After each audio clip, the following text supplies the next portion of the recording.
জন্য যে প্রাইস, সেই প্রাইসের সাথে যদি আমরা ডোজ কমাইতে পারি এমিসিজুমাব, যেরকম ফ্যাক্টর 8 এর একসময় স্ট্যান্ডার্ড ডোজই ছিল ডোজ, এরপর বিভিন্ন পরীক্ষা নিরীক্ষার মাধ্যমে আমরা ডোজটা কমাতে পেরেছি। সেরকম এমিসিজুমাবের ডোজ কমানোর জন্য এখনো বিভিন্ন পরীক্ষা নিরীক্ষা চলছে, যদিও ডব্লিউএইচ এখনো এমিসিজুমাব লো ডোজে দিতে দিচ্ছে না। আমি ডব্লিউএইচ কে গতবার প্রপোজ করেছিলাম যে লোয়ার ডোজে দিলে আর কিছু বেশি পেশেন্টকে দিতে পারি, যেহেতু লোয়ার ডোজের উপর বিভিন্ন পরীক্ষা নিরীক্ষার অলরেডি আমাদের রেজাল্ট পাবলিশড হয়েছে এবং তাদের দেখা যাচ্ছে যে এমিসিজুমাব মোটামুটি কোয়াইট ইফেক্টিভ লো ডোজে, অনেক লো ডোজে, যে ডোজে আমরা দিচ্ছি তার 6 ভাগের 1 ভাগ ডোজেও মোটামুটি ইফেক্টিভ, বেশি ইফেক্টিভ। কিন্তু ডব্লিউএইচ রিকগনাইজ করে নাই কি জন্য? কারণ ডব্লিউএইচ রিকগনাইজ করবে তাদের ওষুধ যারা সাপ্লাই করছে তাদের রিকমেন্ডেশন, কারণ ডব্লিউএইচ এটা ডোনেশন, এবং সেই ডোনেশন যারা পাবে তারা আবার আরো বড় ট্রায়াল ছাড়া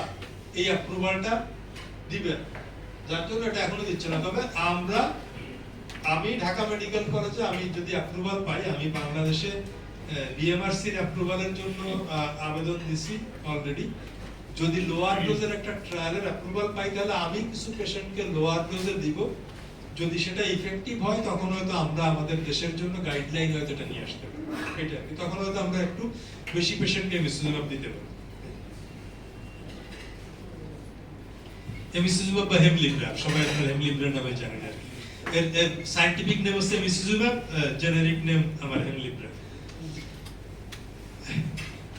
আমরা এমিসিজুমাবের ডোজ নিয়ে আসলে বেশি কথা বলবো না, এটা আপনাদের জন্য মনে রাখার বিষয় না। এটার জন্য প্রথমে একটু প্রতি সপ্তাহে দিতে হয়, তারপর মাসে একটা বা সপ্তাহে একটা, অথবা 2 সপ্তাহ পর পর একটা। 2 সপ্তাহ পর পর দিলে যে ডোজ, 1 সপ্তাহ পর পর দিলে তার অর্ধেক ডোজ, আবার 4 সপ্তাহ পর পর দিলে তার ডাবল ডোজ। এই আর কি, ডোজ উইকলি ডোজ একই থাকে। প্রোফাইল্যাক্সিসের সবচেয়ে বড় চ্যালেঞ্জ হচ্ছে কেয়ার ডেলিভারি। আপনারা এই কেয়ার ডেলিভারিটা কিভাবে দিব? আমরা কি 3 ভাবে কেয়ার ডেলিভারিটা দিতে পারি আমরা। একটা হচ্ছে সবচেয়ে ভালো কেয়ার ডেলিভারি হচ্ছে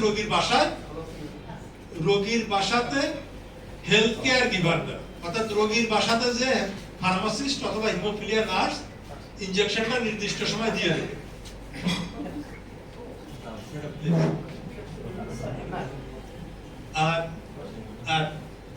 আর দ্বিতীয় যেটা অ্যাপ্রোচ, সেটা হচ্ছে যে রোগীর বাসাতেই দিবে, কিন্তু রোগীর ফ্যামিলি মেম্বার দিবে, অথবা রোগী নিজে দেবে।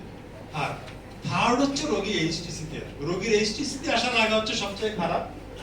হোমে দিতে বললে ভালো। হোমের মধ্যে আবার দুইটা অ্যাপ্রোচ, একটা হচ্ছে লোকাল কেয়ার গিভার, সেটা ফার্মাসিস্ট, যেমন ধরো ইংল্যান্ডের মতো দেশ হলে ফার্মাসিস্ট দিয়ে আসবে বাসায়, অথবা রোগীর যারা নিজেরা সেলফ ইনফিউজ করতে পারবে তারা ট্রেনিং করবে। এইভাবে আমরা প্রোফাইল্যাক্সিস কেয়ার ডেলিভারিটা দিতে পারি।